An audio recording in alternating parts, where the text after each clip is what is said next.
आज आपण अशा एका बौद्ध ग्रंथाची पानं उलटणार आहोत, जो खरं तर बौद्ध धर्माच्या मुख्य धर्मग्रंथाचा भाग नाहीये. हो. पण तरीही तो प्रचंड महत्वाचा मानला जातो. याचं नाव आहे मिलिंदपन, म्हणजे मिलिंदाचे प्रश्न. आणि आपल्या श्रोत्यांनुसार ही काही निव्वळ तात्विक चर्चा नाही, तर एका जिज्ञासू राजा आणि एका ज्ञानी भिक्खू यांच्यातली एक जबरदस्त बौद्धिक जुगलबंदी आहे. आणि ही जुगलबंदी खूपच खास आहे, कारण यात दोन पूर्णपणे वेगळी जगं एकत्र येतात. बरोबर. एकीकडे आहे राजा मिलिंद, म्हणजे मूळचा ग्रीक राजा मेनॅन्डर, जो पूर्णपणे तर्काच्या आणि विज्ञानाच्या परंपरेतून आलेला आहे.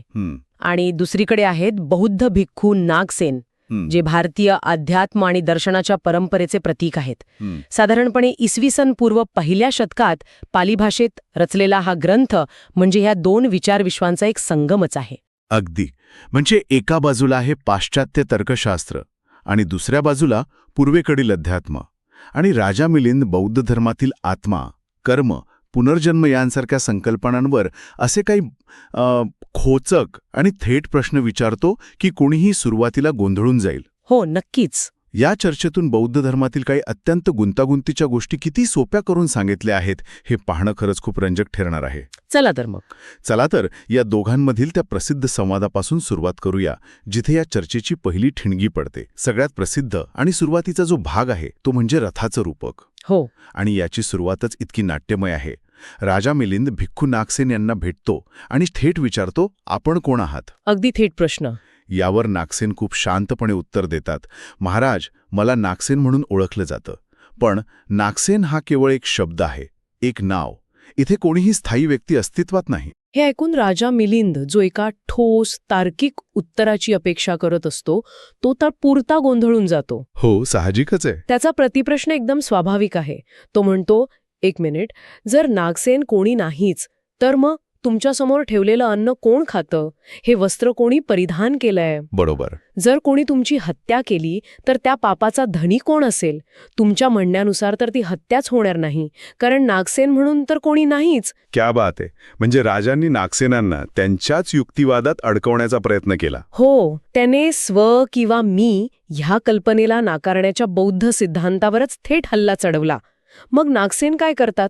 ते राजालाच एक साधा प्रश्न विचारतात. हो, आणि इथेच या संवादाची खरी गंमत आहे. नागसेन वाद घालत बसत नाहीत. नाही. ते राजाला विचारतात, महाराज, तुम्ही इथे कसे आलात? पायी की रथातून? आणि राजा अभिमानाने सांगतो, मी रथातून आलो. नागसेनांना जे हवं होतं ते मिळालं. मग नागसेन त्या रथाची अक्षरशः चिरफाड करायला सुरुवात करतात. ते विचारतात, महाराज, रथ म्हणजे नेमकं काय? रथाची चाकं म्हणजे रथ का? राजा म्हणतो, नाही. मग रथाचा आस म्हणजे रथ आहे का? नाही. मग लगाम, चाबूक, आसन यांपैकी काही म्हणजे रथ आहे का? आणि राजा प्रत्येक वेळी नाही असंच उत्तर देतो. मग नागसेन विचारतात, मग या सगळ्या भागांव्यतिरिक्त वेगळा असा कुठला रथ आहे का? राजा पुन्हा नाही म्हणतो. आणि मग येतो तो डाव. हो. तेव्हा नागसेन राजाला त्याच्याच शब्दात पकडतात आणि म्हणतात, महाराज, मग तर तुम्ही खोटं बोलत आहात. तुम्ही म्हणालात की तुम्ही रथातून आलात, पण रथ तर अस्तित्वातच नाही. वा. म्हणजे राजाने जो डाव टाकला होता तोच नागसेनांनी त्याच्यावर उलटवला. अगदी. राजा आता पूर्णपणे अडकतो आणि अखेर कबूल करतो की चाक, आस, आसन या सगळ्या भागांना एकत्र केल्यावर जो आकार तयार होतो त्याला व्यावहारिक सोयीसाठी रथ असं नाव दिलं गेलं आहे. अगदी बरोबर. आणि इथेच नागसेन आपला मुद्दा स्पष्ट करतात. ते म्हणतात, महाराज, जसं रथाच्या विविध भागांच्या एकत्रित रूपाला रथ हे नाव दिलं जातं, तसंच त्याचप्रमाणे 5 स्कंध एकत्र आल्यावर त्याला मनुष्य किंवा नागसेन असं म्हटलं जातं. आणि हे 5 स्कंध म्हणजे? हे 5 स्कंध म्हणजे आपलं शरीर म्हणजे रूप, आपल्या सुखदुःखाच्या भावना म्हणजे वेदना, गोष्टी ओळखण्याची क्षमता म्हणजे संज्ञा, आपल्या मनातले विचार आणि सवयी म्हणजे संस्कार, आणि या सगळ्यामागे असलेली जाणीव म्हणजे विज्ञान. अच्छा. या 5 घटकांच्या प्रवाहाशिवाय वेगळा, न बदलणारा स्थायी मी किंवा आत्मा कुठेच नाही. पण हे त्या काळासाठी किती मोठं आणि क्रांतिकारी विधान असेल. कारण आपल्याकडच्या बहुतेक दर्शनांमध्ये, विशेषतः उपनिषदांमध्ये, एका अविनाशी आत्म्याची कल्पना केंद्रस्थानी आहे. हो, अगदी. तो आत्मा कधीही मरत नाही, बदलत नाही. आणि इथे नागसेन थेट त्यालाच आव्हान देत आहेत की तुम्ही ज्याला मी म्हणता तो केवळ एकत्र आलेल्या घटकांचा एक सतत बदलणारा प्रवाह आहे. हेच तर बौद्ध धर्माचं वेगळेपण आहे. आत्मा नाही तर एक अखंड प्रक्रिया आहे, एक प्रोसेस. यालाच अनात्मवाद किंवा नो सेल्फ सिद्धांत म्हणतात. आणि गंमत म्हणजे आपल्या स्रोतांनुसार हे रथाचं रूपक नागसेनांच्या आधी वजिरा नावाच्या एका भिक्खुणीने सुद्धा वापरलं होतं. या एकाच कल्पनेने कर्म आणि मुक्तीकडे पाहण्याचा संपूर्ण दृष्टिकोनच बदलून टाकला. ठीक आहे, म्हणजे मी क्षणभर मान्य करतो की मी म्हणजे केवळ घटकांचा समूह आहे. पण मग खरी अडचण तर पुढेच आहे. बरोबर. जर मी प्रत्येक क्षणी बदलत असेल तर माझ्या कर्मांची जबाबदारी कोणाची? काल मी केलेल्या चुकीची शिक्षा आजच्या मला का मिळावी? हा तर अन्याय आहे. हो, मला खात्री आहे राजा मिलिंदलाही हाच प्रश्न पडला असणार. नक्कीच. आणि हाच या चर्चेतला पुढचा अत्यंत महत्वाचा टप्पा आहे. राजा विचारतो, जर स्थायी आत्मा नाही तर एका जन्मातून दुसऱ्या जन्मात कोण जातं आणि कर्माचं पाळ कोणाला मिळतं? बरोबर. यावर नागसेनांनी दिलेलं उत्तर खूप सुंदर आहे.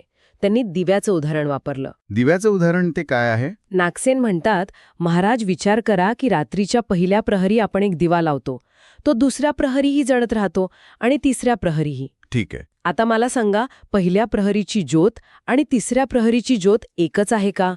राजा म्हणतो नाही, ती एक नाही. नाही. बरोबर. नागसेन विचारतात, मग ती वेगळी आहे का? राजा तेही नाकारतो, कारण ती ज्योत पहिल्या ज्योतीमुळेच तर अस्तित्वात आलीय. एक मिनिट थांबा. म्हणजे ज्योत तीच नाही, पण तिच्यामुळे दुसरी ज्योत लागते. यात काहीतरी निसटते असं वाटते. म्हणजे एका जन्मातून दुसऱ्या जन्मात ऊर्जा जाते. म्हणजे नेमकं काय जातं? ती ऊर्जा म्हणजे काय? तुमचा प्रश्न अगदी योग्य आहे. आणि नागसेन इथेच सांगतात की ज्याप्रमाणे एका जळत्या दिव्यावरून दुसरा दिवा लावला जातो, तेव्हा पहिली ज्योत दुसऱ्या दिव्यामध्ये जात नाही. नाही जात. पण तिच्यामुळेच दुसरी ज्योत प्रज्वलित होते. ती तिच्यावर अवलंबून असते. अच्छा. कृतीचा परिणाम पुढची कृती घडवतो.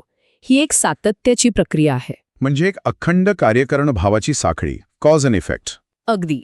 याला अधिक सोपं करण्यासाठी अजून एखादं उदाहरण एका ग्रंथात हो, आहे ना. आंब्याच्या चोराची एक मजेशीर कथा आहे. सांगा. एक माणूस आंब्याची कोय लावतो.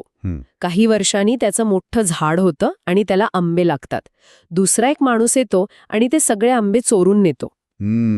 जेव्हा झाडाचा मालक त्याला पकडतो तेव्हा तो चोर युक्तिवाद करतो, मी तुझे आंबे चोरले नाहीत, तू जी लावली होतीस ती एक लहानशी कोय होती, हे तर एक मोठं झाड आहे. अरे वा. कोय आणि झाड यात काहीच साम्य नाही, त्यामुळे मी चोर नाही. हा चोर तर मोठा हुशार दिसतोय, बौद्ध धर्माचा अभ्यास केलेला असावा, पण हे पटण्यासारखं नाही. बरोबर. राजा मिलिंदही तेच म्हणतो की त्या चोराला शिक्षा व्हायलाच पाहिजे. हो, झालीच पाहिजे. कारण जरी त्याने लावलेली कोई आणि फळ आलेलं झाड तंतोतंत सारखं नसलं तरी त्या झाडाचं अस्तित्व त्या कोईमुळेच आहे.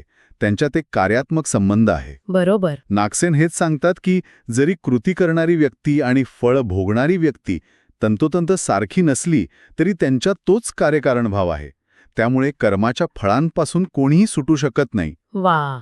म्हणजे किती सोप्या पद्धतीने हा नैतिक पेच सोडवला आहे. स्व नाही पण जबाबदारी आहे, ही कल्पना खूपच खोल आहे. पण या सगळ्या चर्चांमधून अंतिम ध्येय काय साधायचं आहे? म्हणजे बौद्ध धर्मानुसार अंतिम सत्य निर्वाण आहे, तर राजाने त्याबद्दल नक्कीच विचारलं असणार. हो, राजाचा पुढचा प्रश्न तोच असतो. तो विचारतो की हे निर्वाण म्हणजे नेमकं काय, ते कसं आहे, त्याचा रंग कसा आहे, आकार कसा आहे.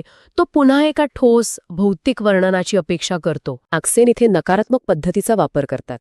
ते निर्वाण काय आहे हे सांगण्याऐवजी ते काय नाही हे सांगतात. अच्छा. ते म्हणतात, निर्वाण म्हणजे लोभ, द्वेष आणि मोह या 3 अग्नींपासून संपूर्ण मुक्ती.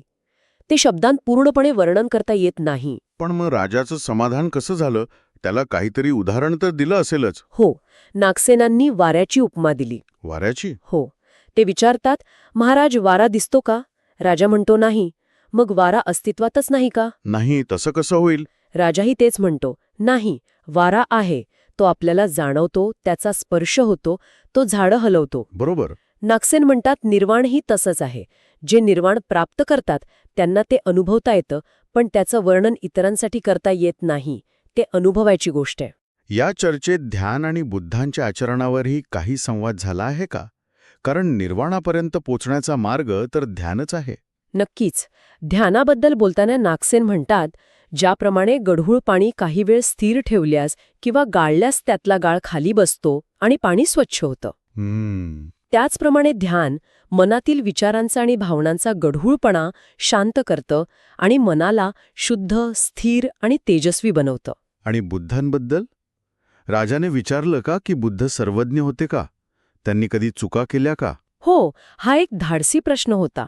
यावर नागसेन स्पष्ट करतात की बुद्ध हे पूर्णपणे प्रज्ञावान आणि करुणामय होते. अच्छा. त्यांची प्रत्येक कृती, प्रत्येक शब्द हा इतरांच्या कल्याणासाठीच होता.